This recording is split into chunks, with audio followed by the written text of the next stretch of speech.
Саламатсыңдар ма балалар? Саламатсыз ба? Бүгінгі сабаққа дейін көңіл күйлерің қалай балалар? Жақсы. Жақсы, жарайсыңдар. Бүгінгі сабаққа дайындықтарың қалай? Жақсы. Олай болса осы жақсы көңіл күйімізді білдірейікші. Ашық аспан болсын, әр күніміз сәттілікке толсын.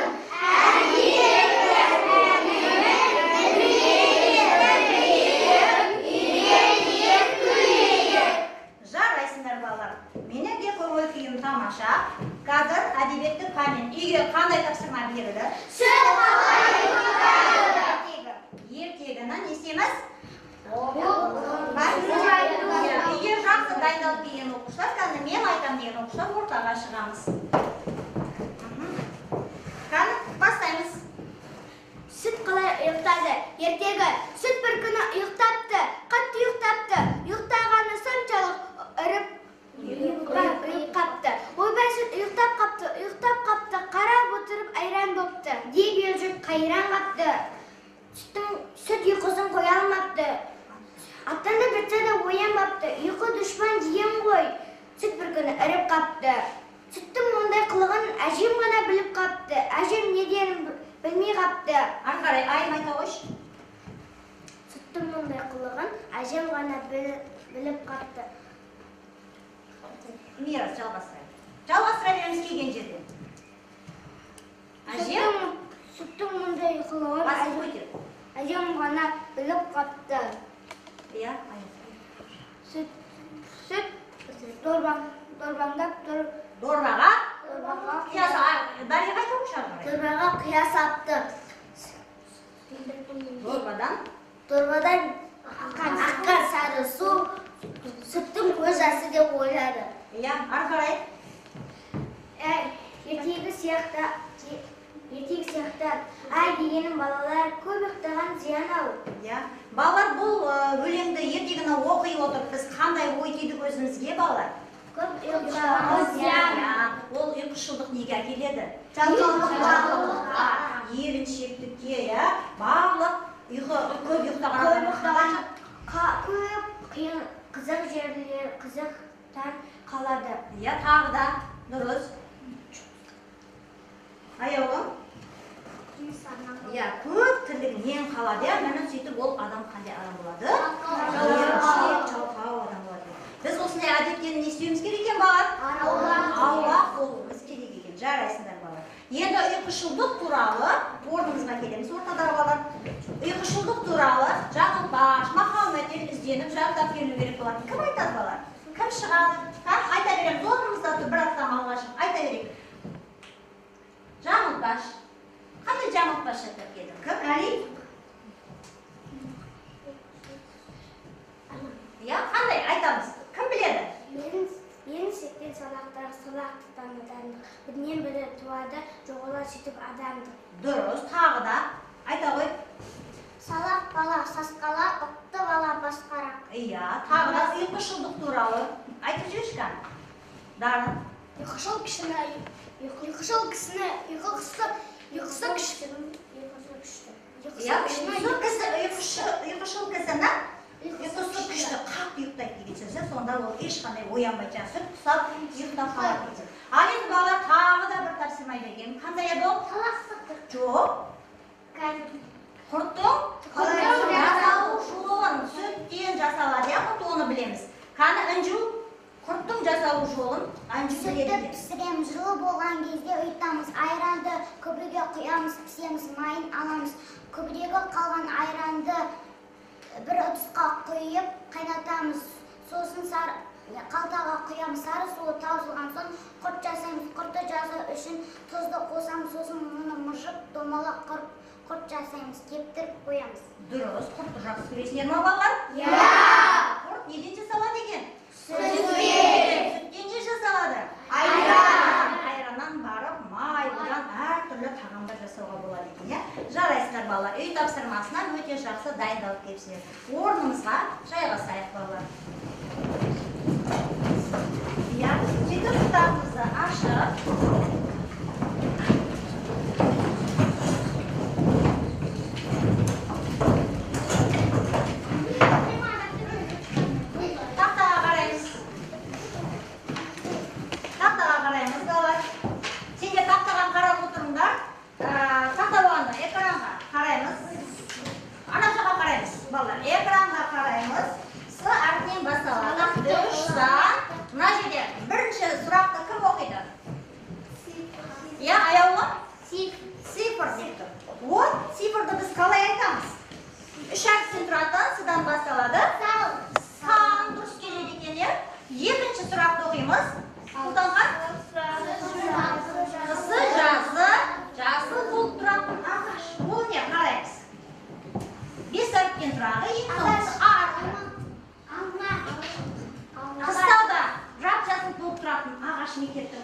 Шырша. Жарайсың, шырша. Үшінші сұрақ. Қандай? Жеміс. Қандай жеміс тура келеді? Алма. Алма, өте жақсы дұрыс айтасың. Төртінші. Бұл қазақ тіл сабағынан қосымша неше түрге бөлінеді және қайсысы сәйкес келеді?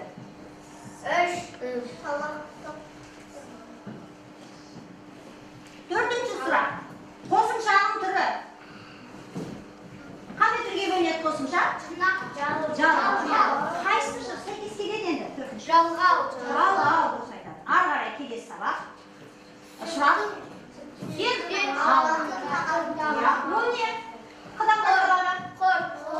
Өте жақсы. Ары қарай. 6. Ол не? Ерте деген.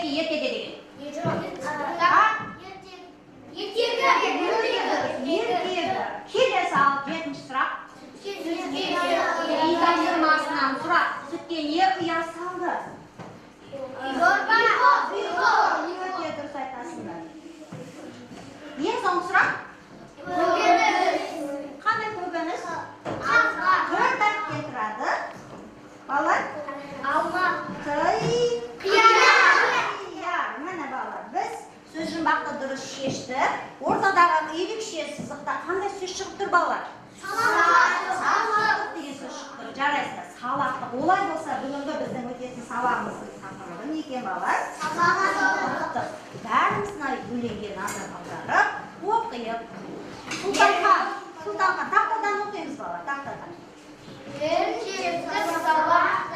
Салақтықтан надандық, бірінен бірі туады, жоғар сүйіп адамдық. Жарайсыңдар. Бұл өлеңге не туралы айтып тұр балалар? Салақтық. Сосын. Еріншекті, тағы да. Надандық. Міне балалар, еріншек адамнан ерініп, ештеңе істемей жата беретін адам неге айналады екен? Қандай адам айналады? Салақ адам айналады. Ал салақ адам жүре беретін болса, ол неге айналады? Надандыққа. Надан деген ештеңе істемейді. Ешкіммен жөнді араласа алмайды. Сондай мінезі нашар адамдарға айналып кетеді. Міне балалар, біз осындай жаман қасиеттерді не істеуіміз керек? Арылуымыз керек, аулақ болуымыз керек. Бұл бір шумақ өлең кімнің өлеңі?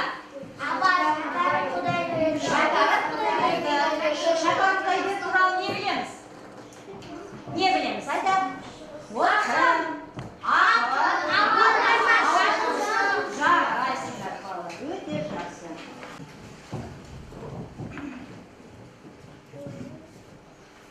Бәріміз қарап отырамыз.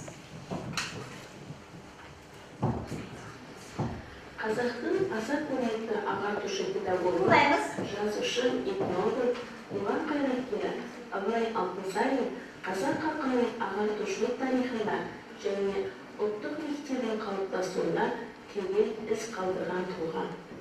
Ол 1841 жылы қазіргі Қостанай облысының аумағында дүниеге келген. Әкесінен ерте айырылған ол атасының белгілі би және старшын Балқожа Жаңбыршиннің қолында тәрбиеленеді. Абылай бала кезінен бастап білімге және өз бетінше оқып білуге бейім екенін байқатты. 1857 жылы Орынбор шекаралық комиссиясы жанындағы мектепті алтын медальмен бітіреді. Мұнда орыс, араб, татар және парсы тілдерін меңгереді. 1864 жылы Торғай қазақ балаларына ашқан мектепте ұстаздық етеді. Абылай Алтынсарин балалар әдебиетінің атасы. Бүкіл өмірін қазақ балаларын оқытуға арнаған. Абылай туындылары балалар дүниесіне өте жақын. Сондықтан ол қазақ балалар әдебиетінің атасы деп танылған. Сол мақсатпен алғаш рет балаларға арнап мектеп ашып оқулық жазған. Абылай Алтынсарин қазақ балаларының еңбек құштарлық мойындардың тәрбиелік мәнісін көптеген әңгіме-мәтелдің авторы. Оның кең балалары болып, өнер-білім ғашықтар, аса мен ісін, бір ынсымақтар, бай баласының жарды баласы, әдеп тілін, әке мен бала, таза бұлақ және тағы басқа шығармалары бар. Ыбырай шығармалары жас балаларына. Ал міне балалар, біз кім туралы не қылдық балалар? Кім болғанын, оның отбасымен таныстық. Міне сол білгендерімді, тыңдағандарымды мынаған әдемілеп жазып шығаймыз.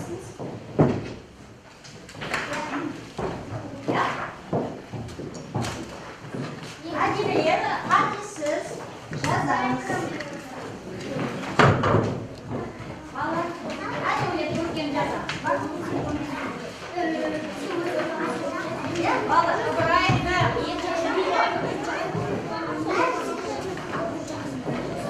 орнына.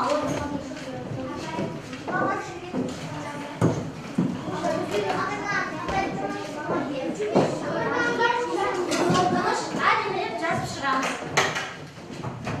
Кім дайын болған кезде балалар, 3 рет қол ұрып, не істейміз? Береміз. Әдемілеп жазамыз.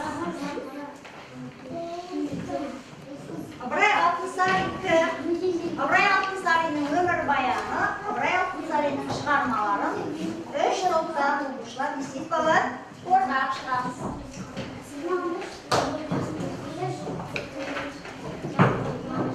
Кезек-кезек әдемілеп сауанды жазамыз. Кезек-кезек жазамыз.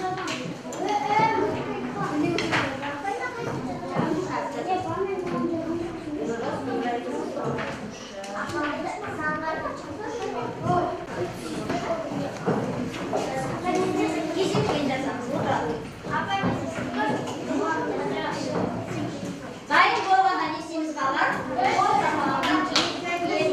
Кім шығады?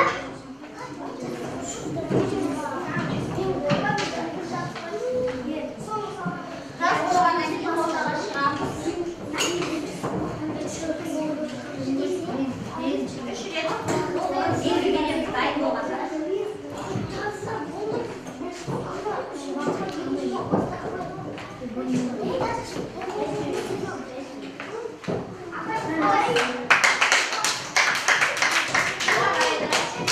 Дайын болып қалды, ортаға келеді.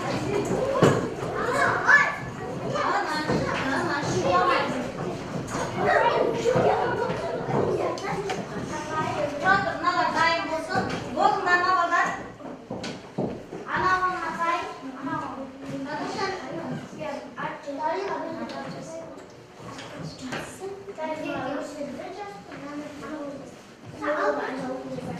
Жатыр, мыналар шықпағатыр. Осылар болған кезде бастаймыз. Тұтаққа орындарына жайғасыңдар. Аял бұл.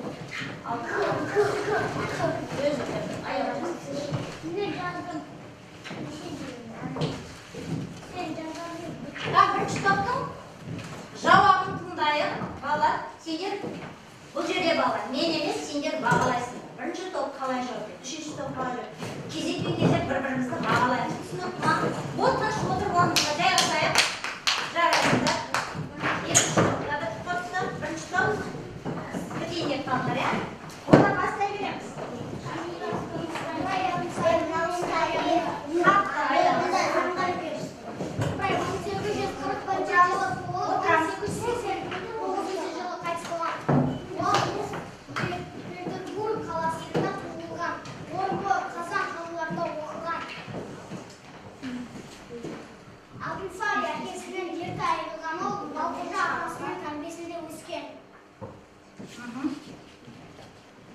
Дұрыс. Тағы да кім болған? Ыбырай Алтынсарин? Иә, Орынбор, Қазан қалаларында өскен, оқып білім алған.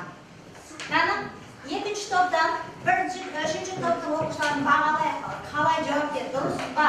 Ыбырай Алтынсарин өмірбаяны дұрыс түсіндіре алды ма? Әлде айта қойшы. Мен үшінші топқа жақсы деген баға қоямын. Иә. Дұрыс жауап бере алды ма олар? Иә. Ыбырай Алтынсарин өмірбаяны Жақсы. дұрыс жазған екен, иә? Жарайды. Екінші топ келелердер. Келеді, ортаға. Иә, екінші топ.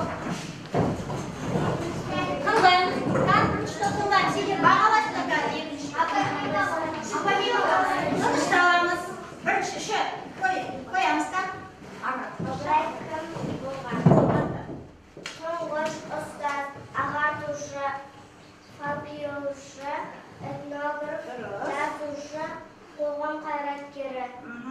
Дұрыс, бақан бірінші топ. Нұрсая. Мен оларға орта дейін, жақсы дейін баға қоямын. Олар ыбырайдың дегенді жақсы айтты.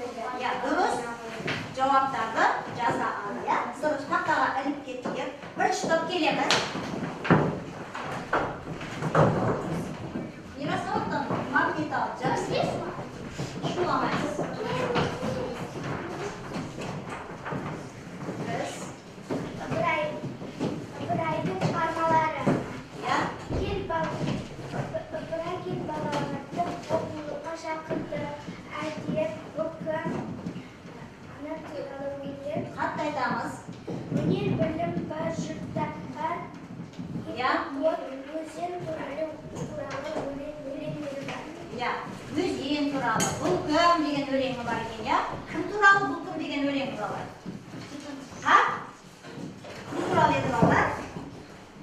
Ана туралы. Екінші топ. Бағалайық. Бірінші топқа. Дұрыс жауап бере алмайды Сұлтанға. Мен оларға жақсы деген баға қоямын. Олар Ыбырайдың шығармаларын жақсы түсіндірді. Дұрыс, өте жақсы түсіндірді. Жарайсыңдар. Отыра алыңдар. Ал енді балалар, оқулықты ашып, сабақтық ертегісін ашамыз. Сабақтық ертегісін ашамыз және тізбектей оқимыз.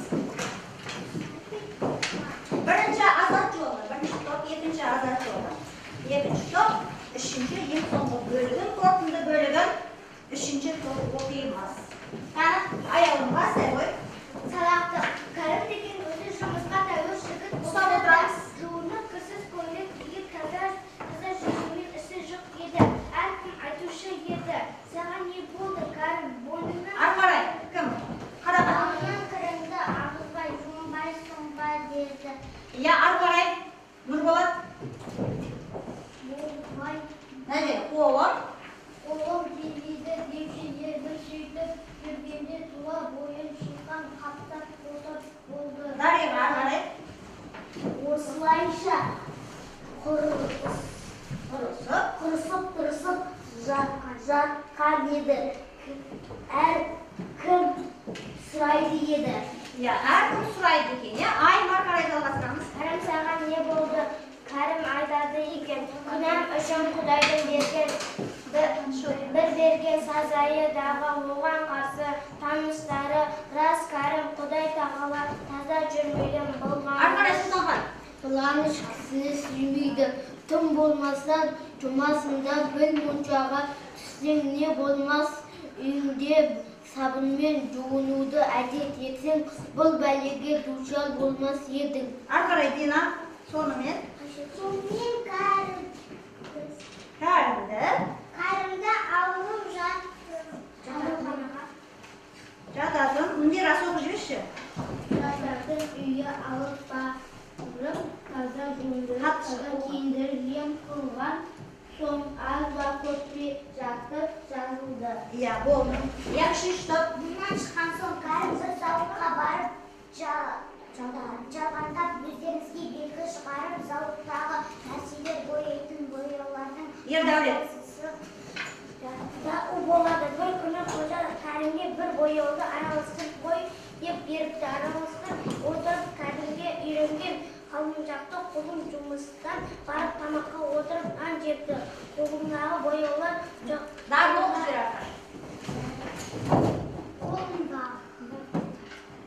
Бәрі жеп отырған нанына жабыса берді. Бір мезгілде Кәрімнің іші бүріп ауыра бастапты. Әлгі бояу екен.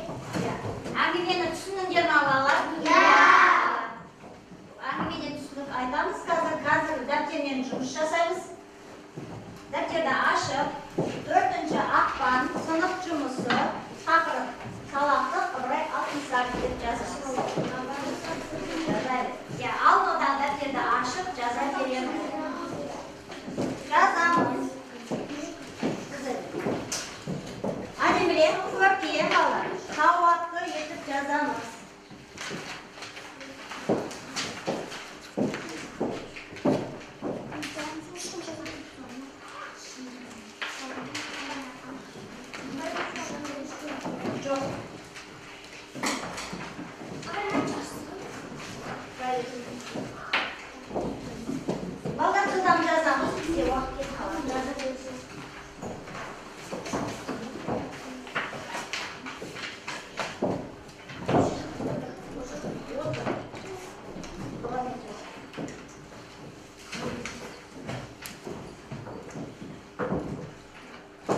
Taqtadan жылдам жазайық балалар.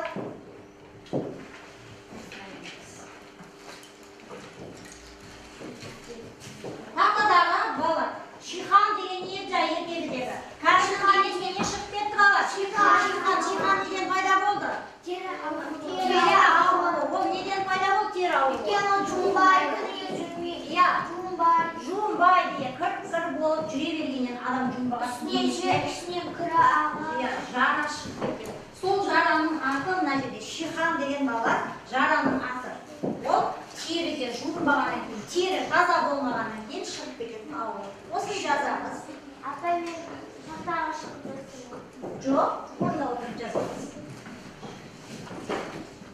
Тез.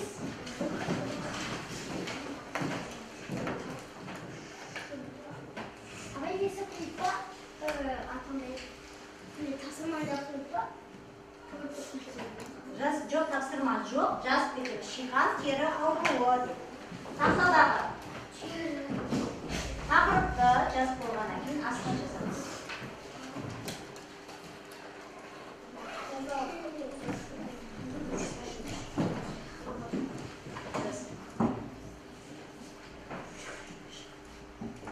Жазып болғаннан кейін балалар шихан тері ауруы бітті қоя?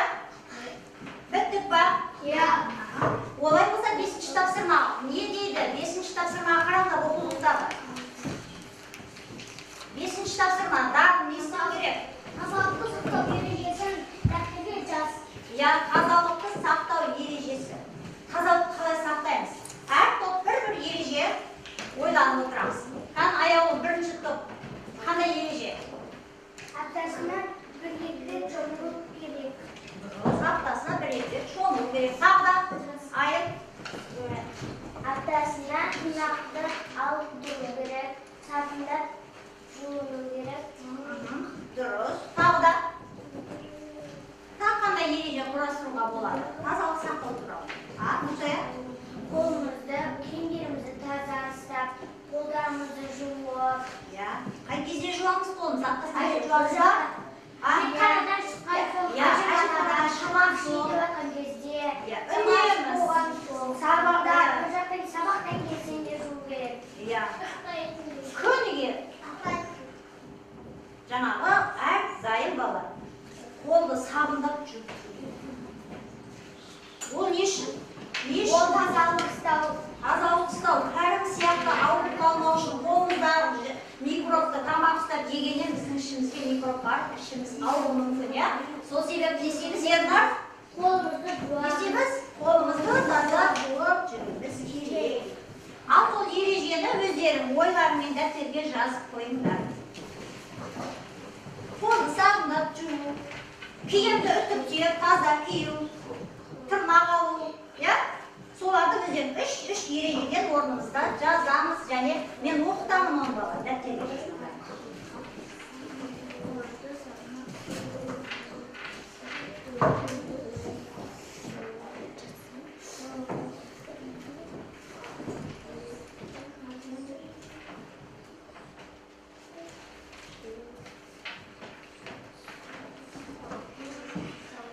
Жас болғанда мен жас болдым деп, орнынан оқып беруге болады балалар.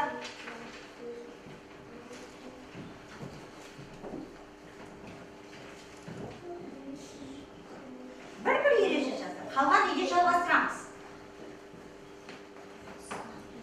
Кім жас болды? Бір ереже. Мирас жас болыпты. Қандай ереже жазды? Күніне қол жуу керек. Қол жуу керек. Сен қалай ереже жаздың? Апа мен қолды үнемі таза ұстап, сабындап жуу керек. Өте жақсы, жарайсың. Сен? Тырнақты алу керек. Өшкені тырнақтың іштегі тұрып қалған жерде өсіп кетсе, бала не істейді? Ішке. Аптасында бір рет тырнақты алу керек. Не дейді? Аптасына бір рет тырнақты алу керек. Дұрыс, өте жақсы. Аптасына тырнақты Қолымызды сабындап жуамыз. Нұрсаян оқиық. Киімді таза ұстау керек. Киімді қандай істеп қалай киеміз балалар? Киімді үтіктеп,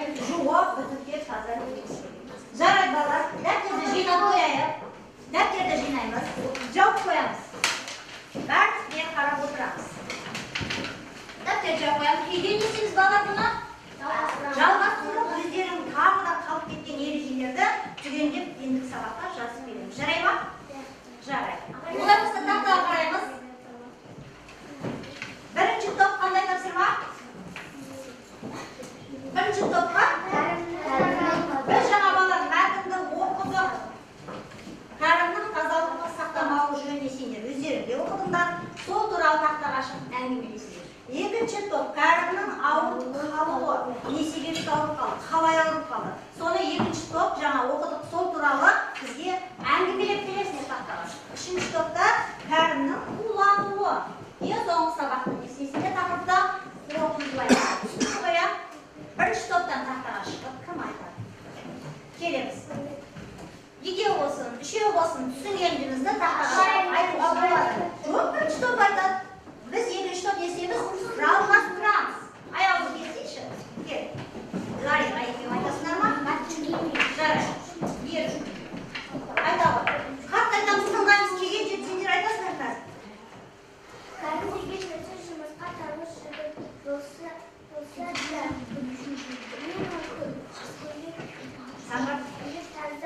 тыңдаймыз. жоқ еді. Әркім айтушы еді.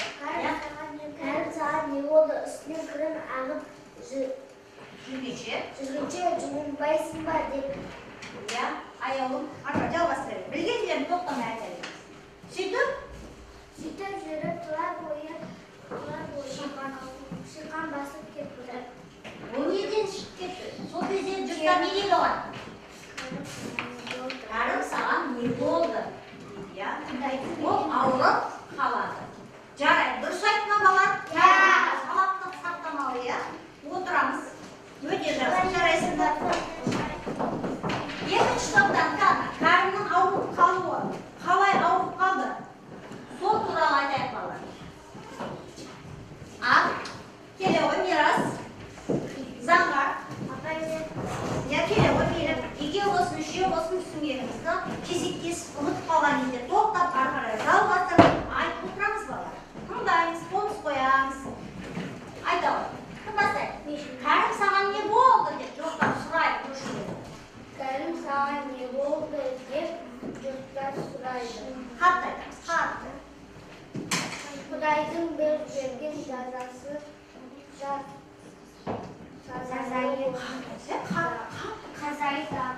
Сазайы дағы. тағы. Я, ары қарай заңғар айта беріңдер. Оған қарсы. Сазайы дағы дейді, я? Дұрыс, Кәрім, дұрыс айтасың. Дейді, я? Рас Кәрім, Құдай тағала назар бұлғаныш кісілерді сүймейді. Я? Сөйтіп, достары оны қайда алып барады балар?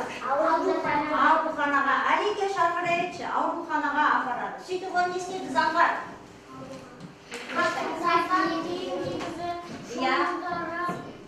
Жуындырып, үстіндегі жарасын емдеп жазылып шығады, я? Жарайды, отырамыз. Қатты балар жөніп айтымыз керек. Келе. Кел. Кәрім ауруханадан жаңа үстіндегі ауру жазылып шығып келді. Енді не істеді олар қарай?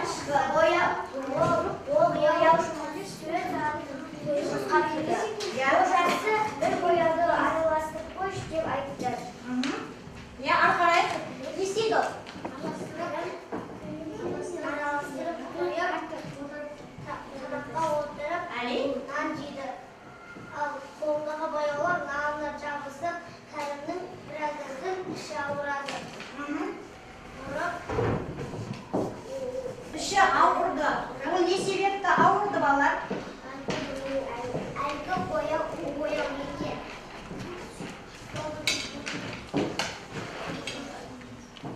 Әлгі бояу ол не істеді? Нан жеп отырып, қолындағы қолына жұққан бояу нанға жұқты. Ал ол сол нан не істеді? Жеді. Сол себепті балалар ол қатты уланып, қас болып кетті, я балалар. Бұл жерде біз бұл әңгімеде не ой түйдік балалар? Қандай ой түйдіңдер? Я? Қандай ой түйдіңдер? Ерчек болмайды. Я тағы да салақ қолды сабындап жуып жүру керек екенін білдік. Әсіресе қай кезде тамақ жерлер алдында отыра қойыңдар, жарайсыңдар. Балалар енді қолдарына берген тапсырмада қалыптастырушы бағалы тапсырмасыны қазір мына бір бөлден ала алыңыз балалар.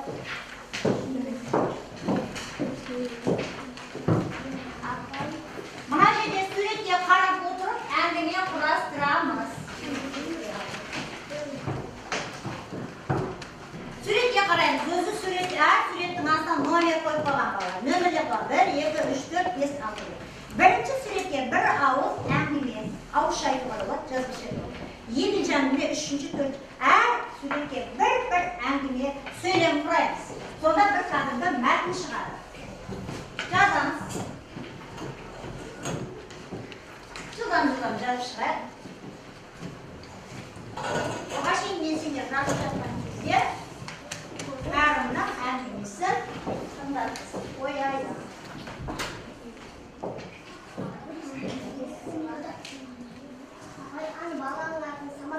Ja, өзің білесің, кім деп қойсаң болады.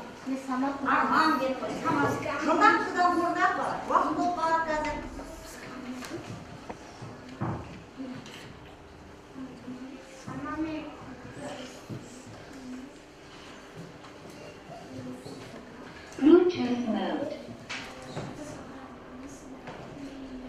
Әңгімені тыңдай отырып, сабақтың әңгімесін не істейміз балалар? Жазамыз. Жылдан.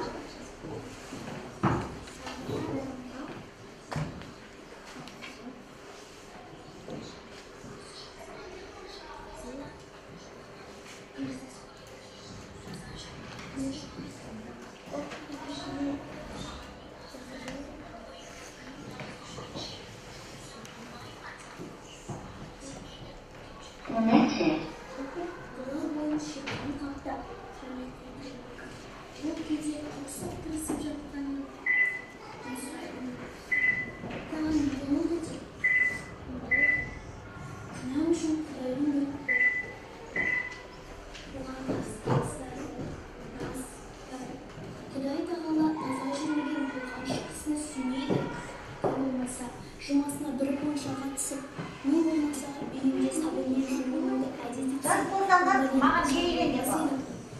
сонымен кәрімді ауру жататын үйге алып барып, таза жуындырып, таза киім киіндіріп, ем қылған соң аз ба көп пе жатып жазылды. Мұнан шыққан соң кәрім бір заводқа барып жалданыпты. Өздеріне де белгілі шығар. Заводта нәрсе бояйтын бояулардың қай-қайсысы да ол болады. Bir күні қожасы кәрімге бір бояуды болған қой деп бұйыртты. Болған отырып, кәдімгі үйренген қалғанша қолын жұмыстан барып, тамақ отырып нан жепті. Қолындағы бояудың жұғанының бәрін де жеп отырған нанына жабысып отырғанда, бір мезгілде кәрімнің іші бүрісіп, алға тастапты. Әрлі-берлі, олай-бұлай аунақшы. Біраз жатып, кәрім де ұзамай-ақ жатып сәтті.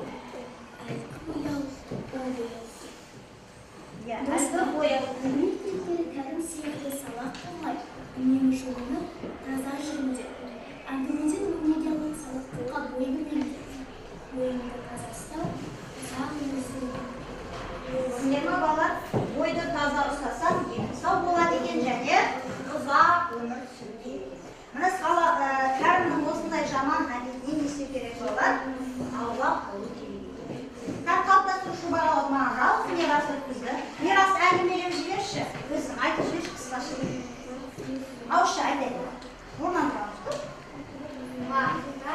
Иә. Тыңдаймыз. Бір құмыраның үстінде Қатты айтамыз. арасынша анасы келіпті. Иә. Мақсат? Мақсат Ойнап жүріп, қолындағы кесені сындырып алды. Сосын не істеді? үйді шығарды. Анасы келгенде қалай жауап берді? Не деп айтты? Кесені? Өзім сындырды.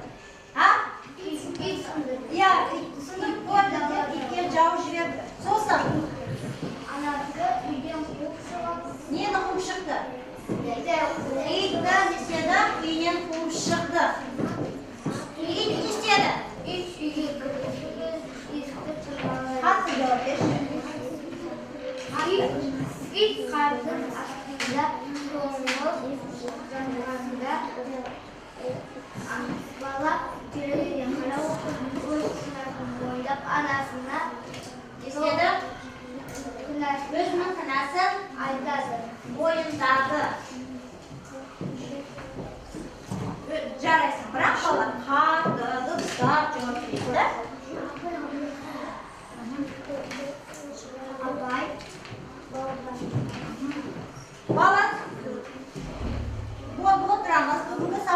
бізге жақсы қатысып отырған қайырымды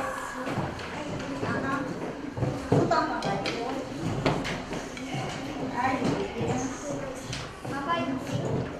мен алдыма қоямын.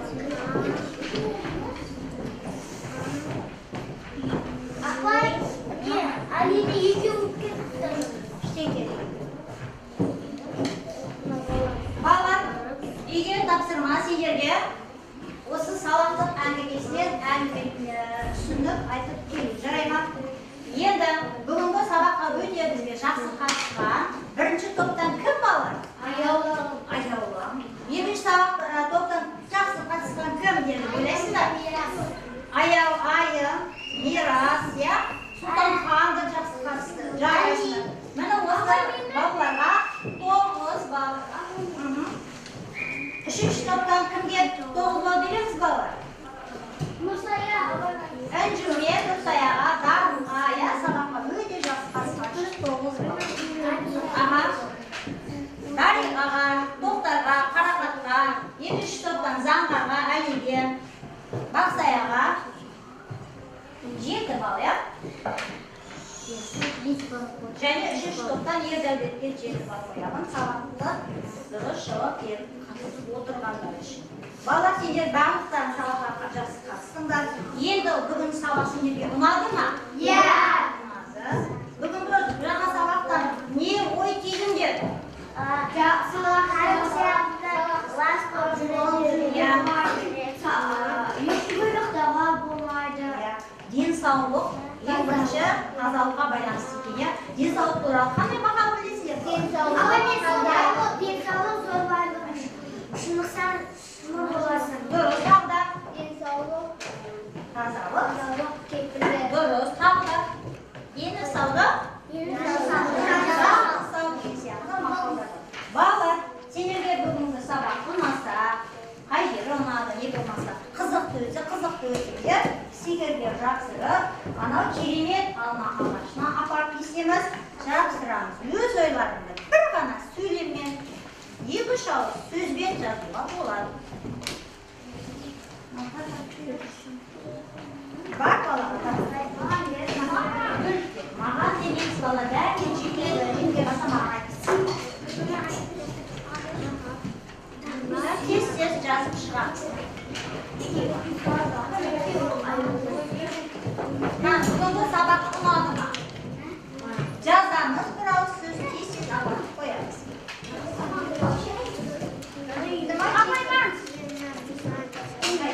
Шуламаймыз балалар. Бүгінгі сабақ ұнады ма саған?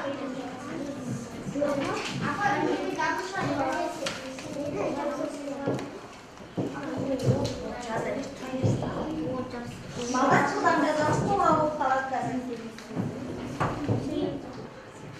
Апай болды. Әкеліп жатсырайын деп. Ағашқа әкеліп Апай келісінде атыңызды жазғаныз ба? жоқ, әкеліп жазбаймыз. Тек әкеліп. Сабақ ұнады ма? Иә. Соны ғана жазамыз.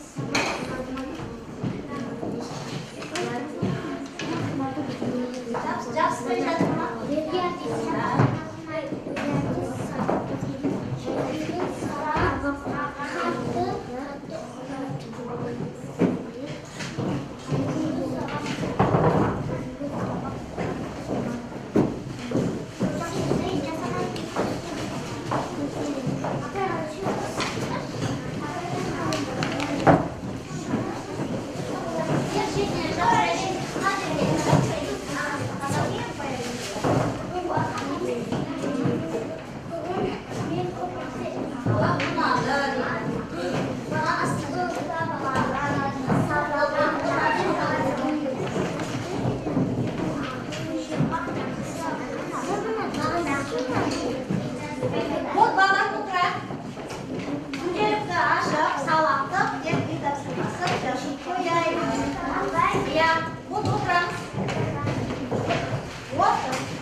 құрастырып жазу. Балалар, бүгінгі сабағымыз осымен аяқталды.